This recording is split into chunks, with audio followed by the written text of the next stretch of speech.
सत्य की चर्चा जब भी कही जाएगी, महाराजा हरिश्चंद्र का नाम जरूर लिया जाएगा। राजा हरिश्चंद्र सच बोलने और वचन पालन के लिए मशहूर थे। उनकी प्रसिद्धि चारों तरफ फैली थी। ऋषि विश्वामित्र ने राजा हरिश्चंद्र की प्रसिद्धि सुनी। वे स्वयं इसकी परीक्षा करना चाहते थे। राजा हरिश्चंद्र हर हालत में केवल सच का ही साथ देते थे। अपनी इस निष्ठा की वजह से कई बार उन्हें बड़ी बड़ी परेशानियों का भी सामना करना पड़ा, लेकिन फिर भी उन्होंने किसी भी हाल में सच का साथ नहीं छोड़ा। वे एक बार जो प्रण ले लेते थे, उसे किसी भी कीमत पर पूरा करके ही छोड़ते थे।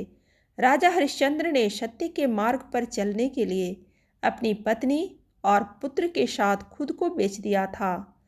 इनकी पत्नी का नाम तारा था और पुत्र का नाम रोहित। एक बार राजा हरिश्चंद्र ने सपना देखा कि उन्होंने अपना सारा राजपाट विश्वामित्र को दान में दे दिया है। अगले दिन जब विश्वामित्र उनके महल में आए तो उन्होंने विश्वामित्र को सारा हाल सुनाया और साथ ही अपना राज्य उन्हें सौंप दिया। जाते जाते विश्वामित्र ने राजा हरिश्चंद्र से 500 स्वर्ण मुद्राएं दान में मांगी। विश्वामित्र ने राजा को याद दिलाया कि राजपाट के साथ राज्य का कोष भी वे दान कर चुके हैं और दान की हुई वस्तु को दोबारा दान नहीं किया जाता। तब राजा ने अपनी पत्नी और पुत्र को बेचकर स्वर्ण मुद्राएं हासिल की, लेकिन वो भी 500 नहीं हो पाई। राजा हरिश्चंद्र ने खुद को भी बेच डाला और सोने की सभी मुद्राएं विश्वामित्र को दान में दे दी। अपनी मर्यादा को निभाया। राजा हरिश्चंद्र ने खुद को जहाँ बेचा था वह शमशान का चांडाल था, जो शवदाह के लिए आए मृतक के परिजनों से कर लेकर उनके अंतिम संस्कार करने देता था।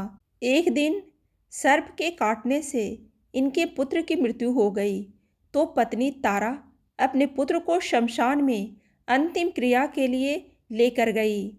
वहाँ का राजा ने रानी से भी कर के लिए आदेश दिया। तभी रानी तारा ने अपनी साड़ी को फाड़कर चुकाना चाहा। आसमान में बिजली चमकी तो उस बिजली की रोशनी में हरिश्चंद्र को उस अबला स्त्री का चेहरा नजर आया।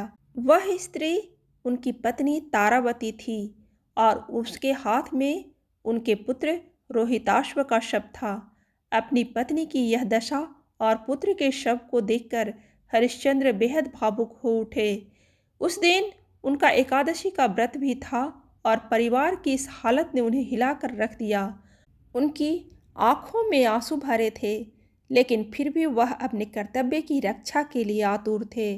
भारी मन से उन्होंने अपनी पत्नी से कहा कि जिस सत्य की रक्षा के लिए उन्होंने अपना महल, राजपाट तक त्याग दिया, स्वयं और अपने परिवार को बेच दिया, आज यह उसी सत्य की रक्षा की घड़ी है। उसी समय आकाशवाणी हुई और स्वयं ईश्वर प्रकट हुए और उन्होंने राजा से कहा, हरिश्चंद्र, तुमने सत्य को जीवन में धारण करने का उच्चतम आदर्श स्थापित किया है। तुम्हारी कर्तव्य निष्ठा महान है। तुम इतिहास में अमर रहोगे और राजा की ली जाने वाली दान वाली परीक्षा तथा कर्तव्यों के प्रति जिम्मेवारी की जीत बताई। हरिश्चंद्र ने ईश्वर से कहा, अगर वाकई मेरी कर्तव्य निष्ठा और सत्य के प्रति समर्पण सही है तो कृपया इस स्त्री के पुत्र को जीवन दान दीजिए। इतने में ही रोहिताश्व जीवित हो उठा। ईश्वर की अनुमति से विश्वामित्र ने भी हरिश्चंद्र का राजपाट उन्हें वापस लौटा दिया।